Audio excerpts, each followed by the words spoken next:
The morning sun glistened over the small town of Charleston, South Carolina, where family and friends gathered for what was supposed to be a day of celebration. The wedding of David Miller, a hardworking 29-year-old, and Emily Carter, a 27-year-old nurse, was the talk of the neighborhood. Guests dressed in bright colors, music filled the air, and the church bells rang in harmony with laughter and cheer. For many, this wedding represented hope, unity, and the promise of forever love. What nobody knew, however, was that hidden beneath Emily's beautiful smile was a dark secret that would turn the joyous day into a nightmare. David and Emily were seen as the ideal couple. David was known for his loyalty, quiet strength, and hardworking nature.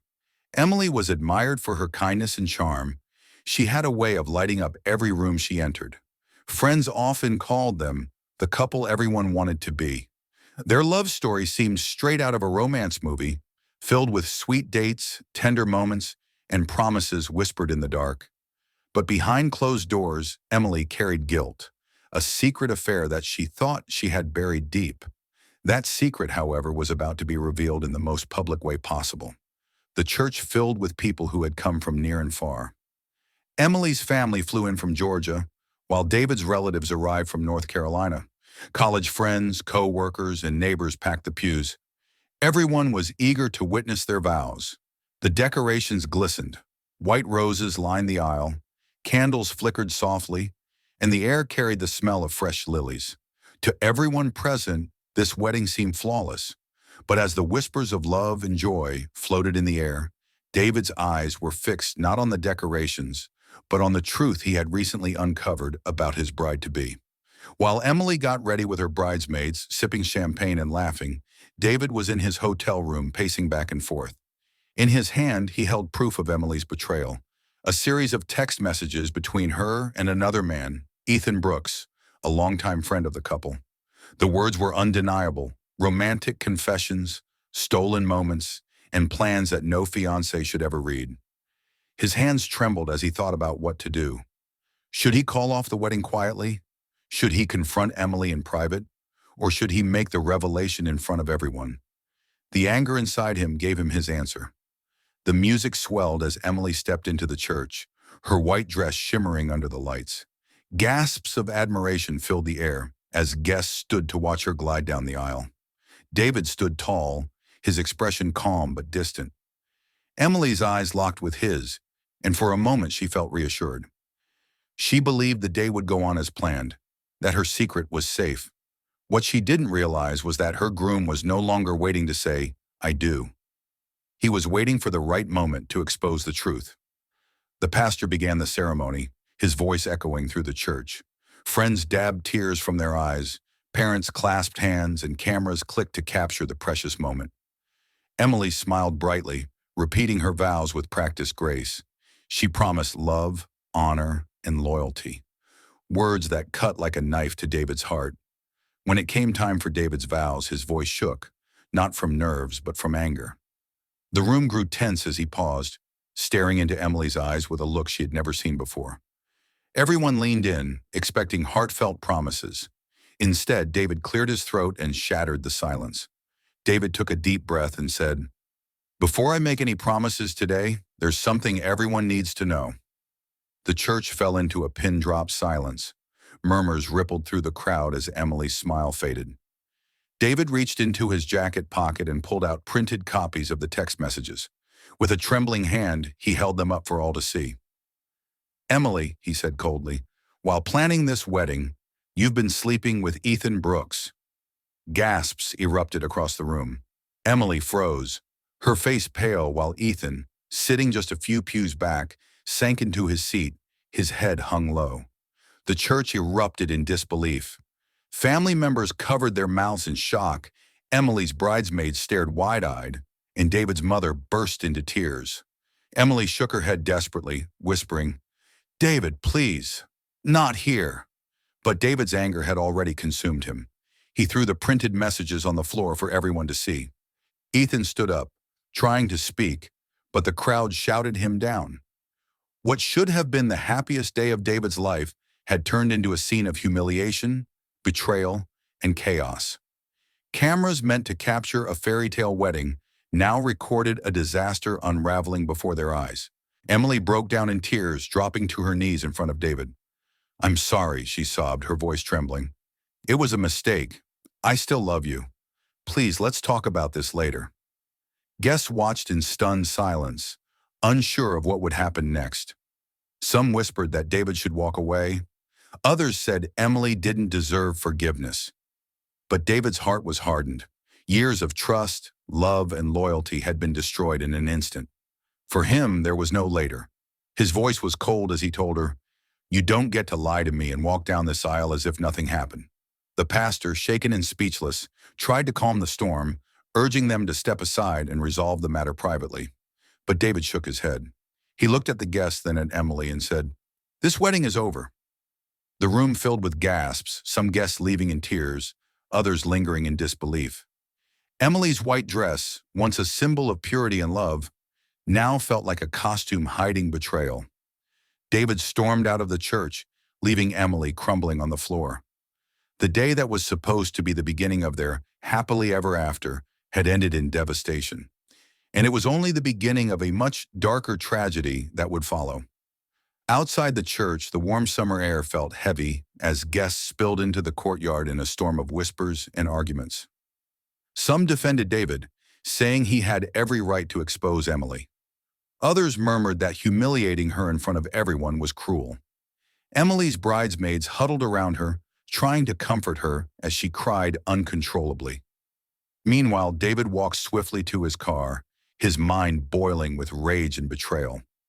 The once celebratory gathering now looked like a funeral procession, with no laughter, no smiles, only tears and shock. The wedding was officially over, but the story was far from finished. Back inside the church, Emily's parents tried to console her, insisting she could fix things if she explained herself. But David's family was furious, calling her unfaithful and disgraceful. The two families clashed in heated arguments, their voices echoing through the hall where just minutes ago wedding bells rang. Guests tried to separate them, but the damage was done. Relationships were fractured, and the joyful union that was supposed to bring two families together had instead split them apart. For the first time, Emily realized the weight of what her actions had done, not just to David, but to everyone who believed in their love. As the crowd thinned, eyes turned to Ethan Brooks, the man at the center of the scandal. He stood stiffly by the pew, his face pale as relatives and friends swarmed around him. Some shouted at him, demanding answers, while others threatened to drag him out of the church. Ethan tried to explain, stammering that it wasn't what it looked like, but the evidence was undeniable. Emily's father lunged at him in fury, but was restrained by ushers. The shame and rage in that room clung to Ethan like smoke, and he knew he could never walk the streets of Charleston the same way again. Hours later, when the church was empty and the chaos had faded, Emily sat alone in her bridal suite. Her dress was stained with tears and makeup, her bouquet abandoned on the floor. She stared at the mirror, barely recognizing the woman in white staring back at her. All she could think about was how quickly her life had unraveled. In a single moment, she had lost her fiancé, her dignity, and her future. Yet even in her despair, she whispered to herself, "Maybe I can fix this. Maybe David will listen to me if I just explain." She didn't know that David had no intention of listening. David drove aimlessly through the streets, his heart racing, his mind replaying every memory he shared with Emily. Every kiss, every promise, every night spent dreaming of a future together now felt like lies. He gripped the steering wheel so tightly his knuckles turned white. Betrayal had consumed him, twisting his love into hatred. He wasn't just humiliated, he was broken. As the sun set that night, David made a dangerous decision. If Emily had destroyed his happiness, then he would make sure she paid the ultimate price for it. Emily tried calling David repeatedly, but he ignored her messages. Finally, she sent a desperate text. "Please, just meet me. Let's talk. I can explain everything." To her surprise, David agreed. He told her to meet him at a quiet park near the river, away from prying eyes. Emily saw it as a chance to mend things, to beg for forgiveness. She didn't know that David wasn't coming to talk. He was coming with vengeance in his heart. When Emily arrived at the park, the night was eerily quiet. The streetlights flickered, and the sound of water rushing from the river filled the air.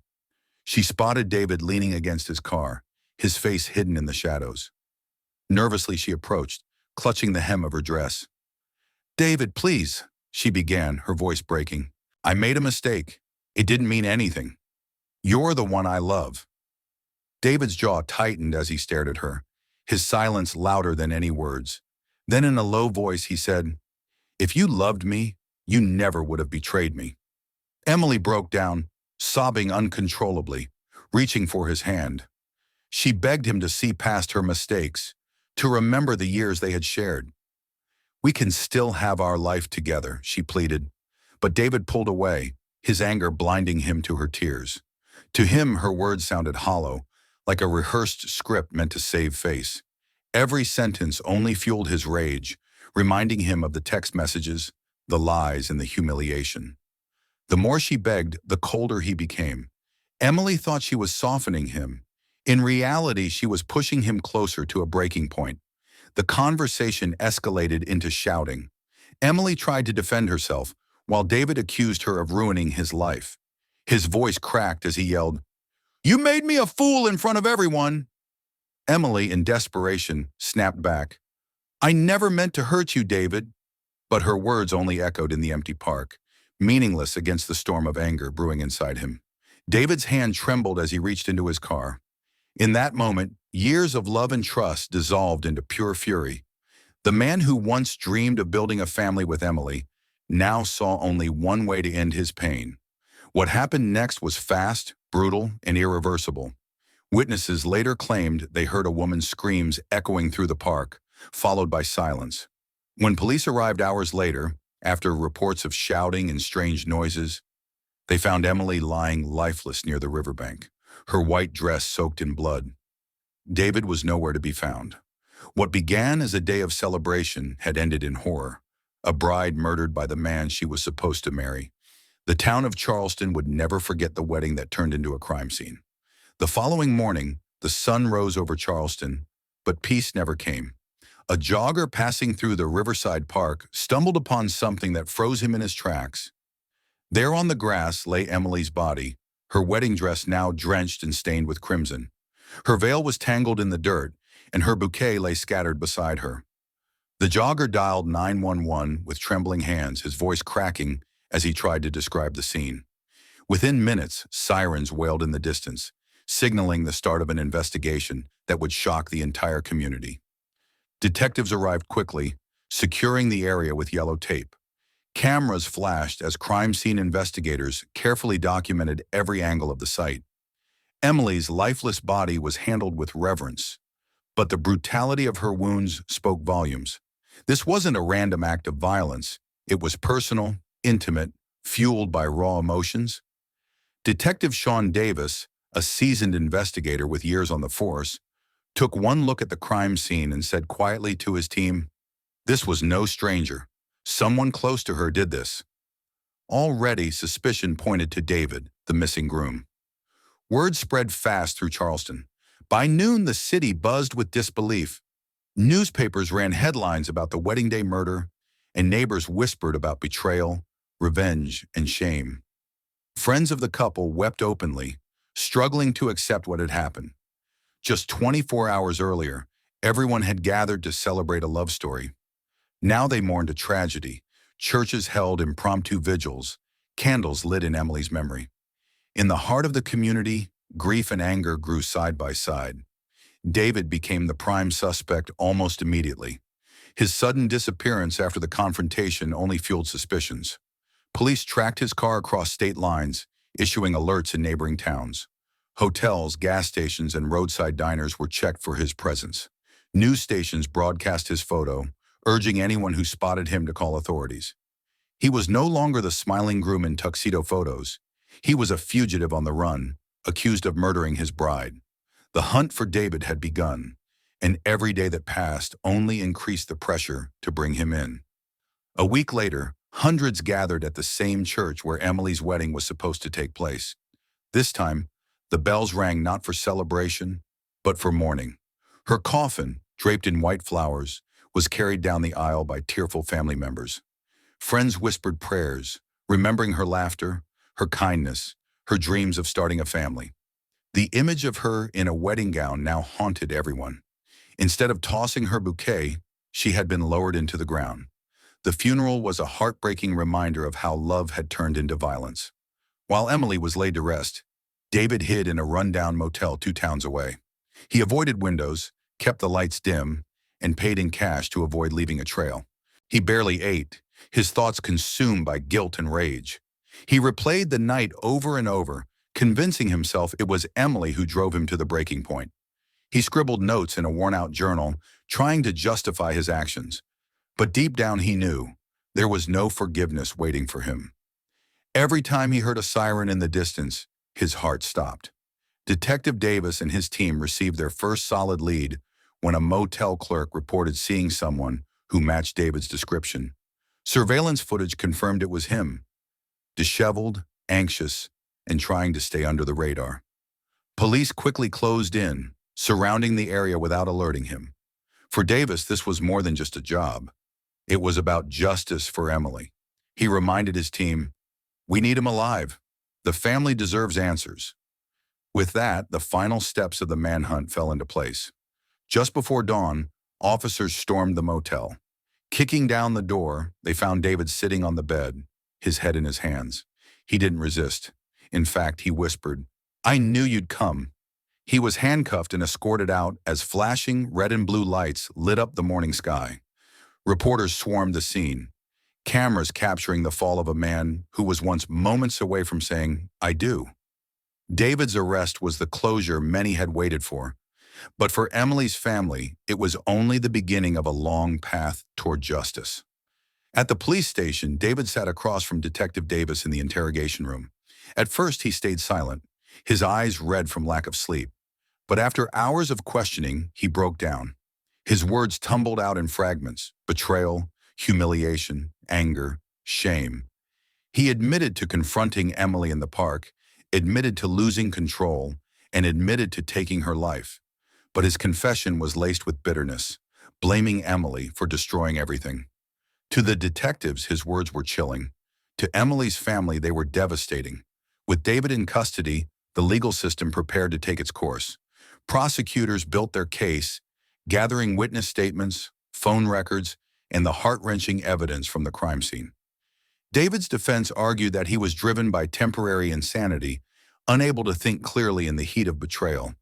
But the prosecution painted a different picture. A man who planned revenge, who lured Emily to a park under the guise of reconciliation, only to kill her. As the trial date approached, Charleston braced itself for more painful details of a love story gone horribly wrong. The courthouse was packed on the first day of trial. Reporters filled the benches, cameras flashed outside, and the public crowded in, desperate to hear the details. Emily's family sat in the front row, their faces pale but resolute. On the other side, David walked in wearing a suit that hung loosely on his frame, his wrists cuffed, his eyes hollow. The air inside the courtroom was heavy, each word echoing like a bell. This was no ordinary trial. It was the judgment of a man who turned a wedding into a nightmare. The prosecution wasted no time laying out their narrative. They showed text messages between David and Emily, proving he lured her to the park after the ruined ceremony. They presented the bloody dress, the torn veil, the scattered bouquet. Witnesses, including Emily's best friend Angela, described the happiness that had quickly turned into terror. The prosecutor's voice trembled as she told the jury, "This was not a crime of passion. This was punishment, deliberate and final." Every word cut deeper into the hearts of Emily's grieving family. David's lawyers painted a different picture. They described him as a man pushed to the brink, humiliated in front of family and friends. They argued that his rage clouded his judgment, that he acted in a state of emotional insanity. They even brought in a psychiatrist who testified that David's mind snapped under the pressure of betrayal. But as the defense spoke, the jury glanced at Emily's parents, their tears a silent reminder of who had truly suffered. The courtroom grew silent when Emily's mother took the stand. She described her daughter's kindness, her laughter, and her dreams of having children. She spoke about the excitement Emily had felt on the morning of her wedding, the way she had twirled in her dress with pure joy. Her voice cracked when she said, "He stole her from us on the happiest day of her life." The jury wiped tears. The judge himself shifted uncomfortably. It was testimony that could not be erased from their minds. When David finally took the stand, the tension in the room was unbearable. He spoke in a low voice, describing how betrayed he felt by Emily's affair. He admitted he was angry, ashamed, and consumed with jealousy. But when asked directly if he killed Emily, his eyes flickered toward her parents before he whispered, "Yes, I did." His words rang through the courtroom like a death sentence. The defense's strategy of denial was shattered, leaving only his fragile plea for mercy. Both sides gave powerful closing arguments. The prosecution reminded the jury of Emily's future, her career, her dreams, her family, all stolen in one night. They painted David not as a victim, but as a man who chose violence over restraint. The defense begged for understanding, claiming David had no history of violence and was a man broken by betrayal. When the lawyers finished, the judge's instructions were clear. The jury must decide if David's actions were cold-blooded murder or the act of a man pushed beyond control. The jury retired to a private room, the weight of the case heavy on their shoulders. Hours stretched into a full day as they debated. Some jurors sympathized with David's humiliation, while others focused on Emily's brutal death. They replayed the evidence, the text messages, the confession, the photographs. As the night fell, their voices grew sharper. Justice or pity, punishment or leniency. By dawn, they had reached a decision that would change David's life forever. The courtroom was silent as the jury filed back in. The foreman stood, holding the slip of paper that carried David's fate. With a steady voice, he read, "We, the jury, find the defendant, David Miller, guilty of first-degree murder." Gasps echoed through the room. Emily's family clutched each other, weeping. David's head dropped into his hands, the last shred of hope gone. For many, justice had finally spoken, but for Emily, nothing could bring her back. Weeks later, sentencing day arrived. Emily's family prepared impact statements, each one filled with grief and anger. Her father's voice shook as he told David, "You took away our daughter, and with her, you took away our joy." David stood silently as the judge delivered the sentence. Life in prison, without the possibility of parole. The gavel struck, sealing his fate. The courtroom erupted, some in relief, others in tears. David was led away in chains, a groom who would never walk free again. Prison became David's new reality. Gone were the suits and wedding plans, replaced by gray uniforms and concrete walls. He spent his days in a cell, replaying his choices over and over. Some inmates mocked him as the groom killer, while others avoided him altogether. His journal, once filled with dreams of a future with Emily, now became a record of regrets. The man who once stood before family and friends with promises of forever now lived in silence, alone with his guilt. Emily's family refused to let her story fade. They started a foundation in her name, raising awareness about domestic violence and crimes of passion. Scholarships were created for young women pursuing careers in counseling and advocacy. Each year, on the anniversary of her wedding-turned-tragedy, the community gathered for a vigil by the river. They lit candles, sang hymns, and remembered Emily not as a victim, but as a bright soul whose life had meaning, even in death. Years passed, but the memory of that day never left Charleston. The church bells no longer rang without reminding people of the wedding that turned to horror. Guests who had been there carried scars, haunted by the moment David revealed the affair. Detective Sean Davis, now retired, often said it was one of the hardest cases he ever solved.